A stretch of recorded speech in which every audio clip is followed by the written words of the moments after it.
Barry's is very different from the competition. We don't use workout of the day. Our instructors are bringing to the table original content. And so if you took a 9 a.m. class and then you took a 10:15 class, they would be completely different. Even though if they were on a Monday, they'd both be an arms day, right? Because we do different body parts on different days.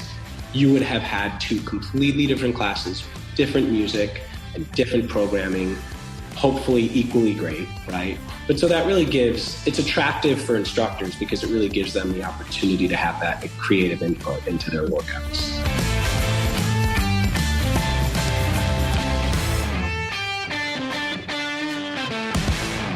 Welcome to episode 189 of the fitness industry's leading business podcast. Each week, we invite business experts, coaches, authors, and owners from around the world to share their advice and experience with you, the FBP family. This month's interviews are brought to you by our podcast partner, Gym Sales. Gym Sales gives your sales team the tools they need to capture, nurture, and convert new members. To find out more information, visit gymsales.net.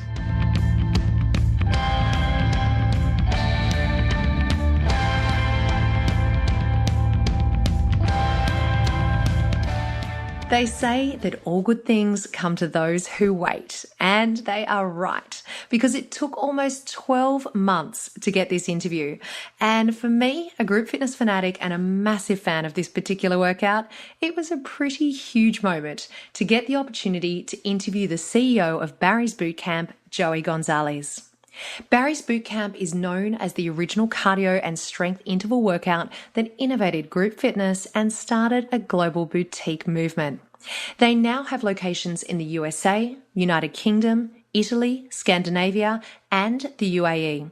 And as we go to air with this show, we're only days away from the very first Barry's Red Room opening its doors in Sydney, Australia.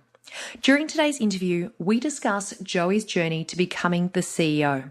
He shares some insights into Barry's formula for success.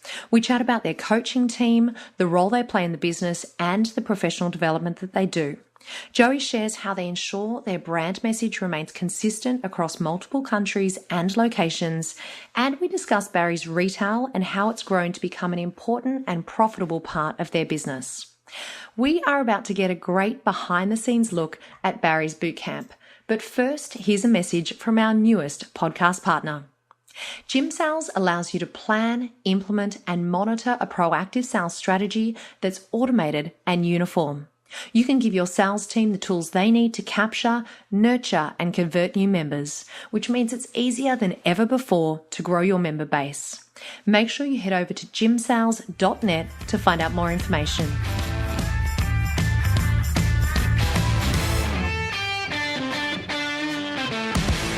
Enjoy this week's interview with the CEO of Barry's Bootcamp, Joey Gonzalez. Joey, welcome along and thank you for joining us on the show today.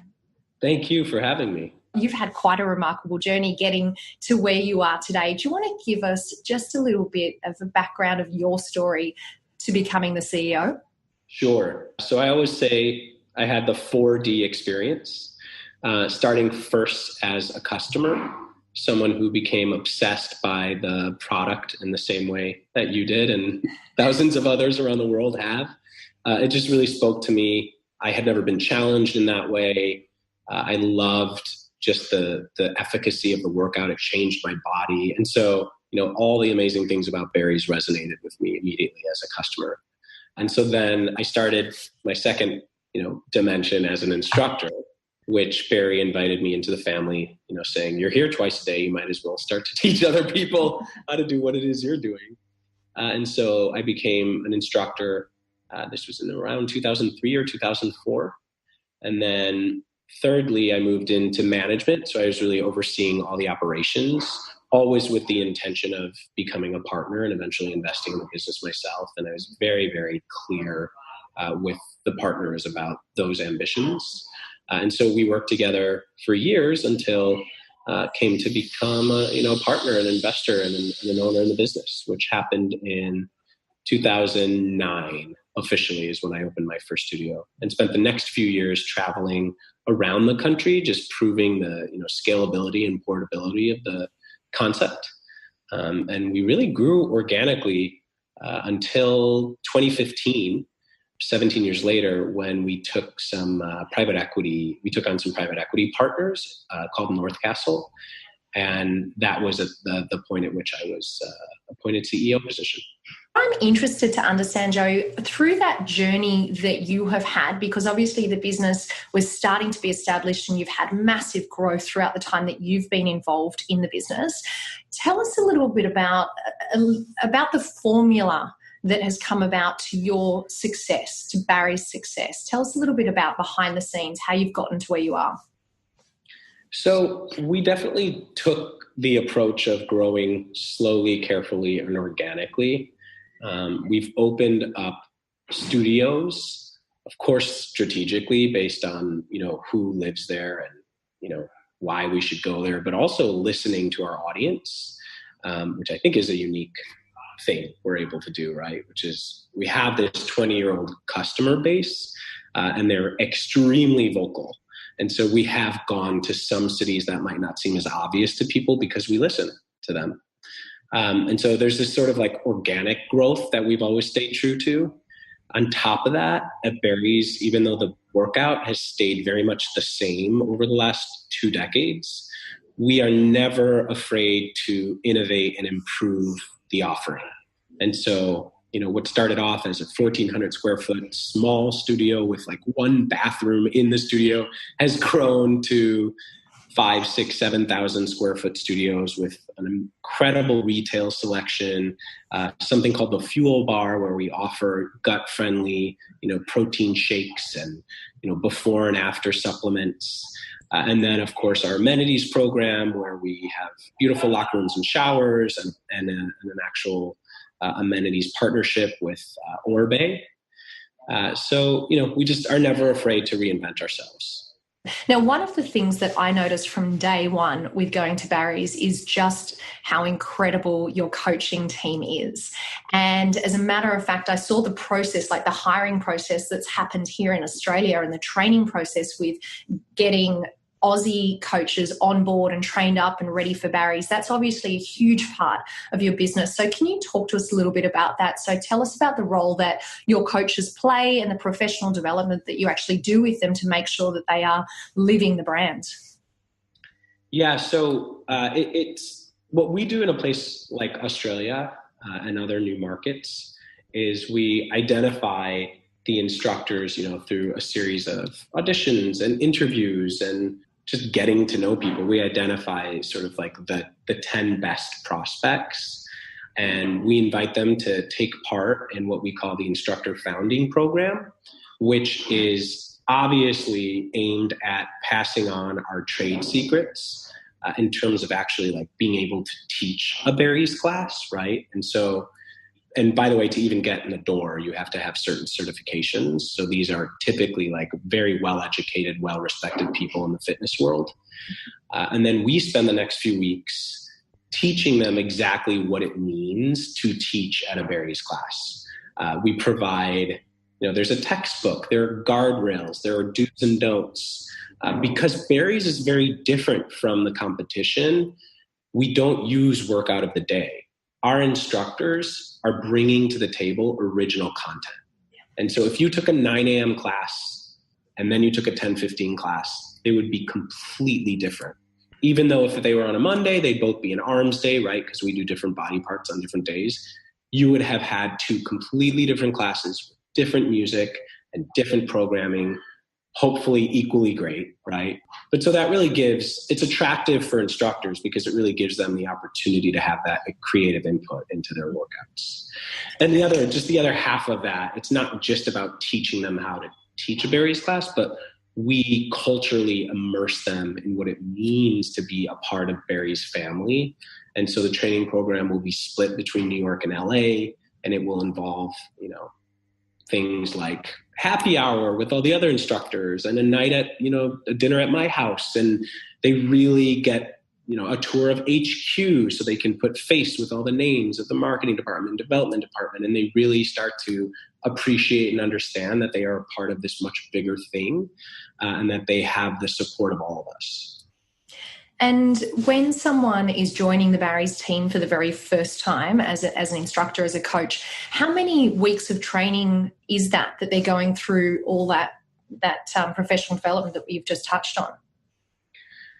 So the intensive training program is 2 to 3 weeks. And then beyond that, typically they're spending additional time in a mentorship program where they're working underneath a more senior instructor, shadowing, learning programming, and then eventually, getting on their feet and subbing their own classes, and getting feedback immediately thereafter. And then we have a whole report carding system that continues on through their tenure. No matter how long you've been teaching at Barry's, you will eventually have someone from the curriculum department taking your class, giving you feedback, etc. Team, a quick break away from the interview for a second. Now, as most of you know, I have a background in marketing, and for the past few years, I've subscribed to Barry's emails and I've followed them on social media, not just as a fan of the workout, but also because I love seeing their marketing material. I get that that's a little bit geeky, but honestly, their understanding of their target audience is really second to none.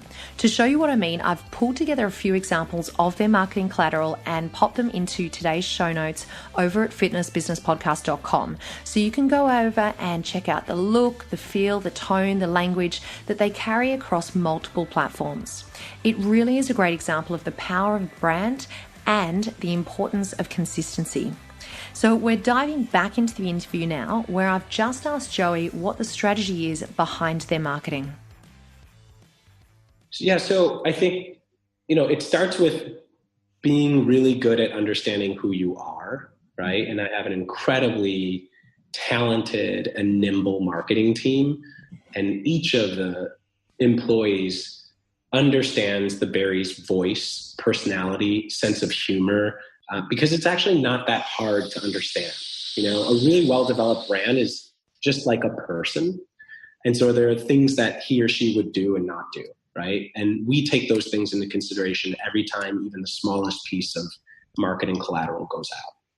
In terms of how our marketing team might be different than others, we have an entire division called community marketing, which is actually devoted to liaising between operations and marketing, because what ends up happening when organizations corporatize is there are these decisions that are made in the glass tower, I call it, and you go out to the field and people just have no idea where they're coming from or why they are even in existence, right? And so our community marketing team helps translate to all of our different studios on a local level. This is the new frequency campaign. It's called Face Yourself, and this is what it means, and this is what we're asking you to message to your, customer base, and yada, yada, yada. And equally as important, those people, the community marketing people that is, are sitting down with the boots on the ground, learning about what we might not be doing right? So someone in Dallas, a manager in Dallas might be like, I get what you're going for, that's not going to work here. Nobody in Dallas cares about X, Y, Z. And so that was always like my number one objective, was staying localized and listening to our boots on the ground and making sure that we are able to communicate directly with them and learn about what works, what doesn't work, what their ideas are, how to generate, content and campaigns that are going to be exciting on a more local level. Joey, I've just got 2 more questions for you. So the first one is, I'm intrigued about the retail side of the business, because I know personally that that's something that's important to me, and I end up, doing a class and then spending an extra $200 on branded clothing, which I'm sure I'm not the only one. What percentage of your business does retail actually represent for Barry's? So we actually look at retail, fuel bar, all of the ancillary revenue together. Right. And that percentage is around 15%. Mm-hmm. But and by the way, I've been with the company so long that there were times when we made negative money on our apparel, but always looked at it as a marketing opportunity, right? And so we've had apparel since, I would guess, like 2001. And for many, many years, it was a struggle because it isn't our core competency, right? And now we have like this robust, we have a team of 8 people. We have a buyer and we have someone who handles all of our cut and sew. And I have an incredibly talented like head of department. And it's just amazing to see how far we've come. But that piece of the business was always viewed as a marketing opportunity, that now it's become an ancillary stream of revenue. So let me ask you this, because I know that a lot of the listeners will be wondering how it went from being a negative to actually getting to where it is today and being being a revenue part of the business. Is there any advice that you can give to other owners or managers out there that want retail to be a bigger part of their business? Yeah, it's really about ownership. It's about someone you have to find the right person who has entrepreneurial skills to take ownership of that piece of the business, because it's all about margins. As you know, it's all about figuring out like how to balance the ordering, right? Do you order deep? Do you order shallow? There isn't any one secret that I could offer to help turn a business around that is retail related. But I just think our success as a recent is a result of hiring those right people. And I happen to find someone who is both left and right-brained, who comes from a design background and has an incredible sense of personal style. And so the work she puts out is incredible, but she's really thoughtful and can run a P&L, right? If you can find someone like that, grab onto him. That's pretty amazing. It's pretty amazing. Okay, I've got one last question for you, and I think I've just run over time, so let's squeeze this one in. Okay. So I'm interested to know any tips that you can give club owners or personal trainers on building a brand that actually stands out from the competition. Building a brand that stands out from the competition, I would say that first and foremost, it takes time to build a really great brand. I don't think it can be easily bought.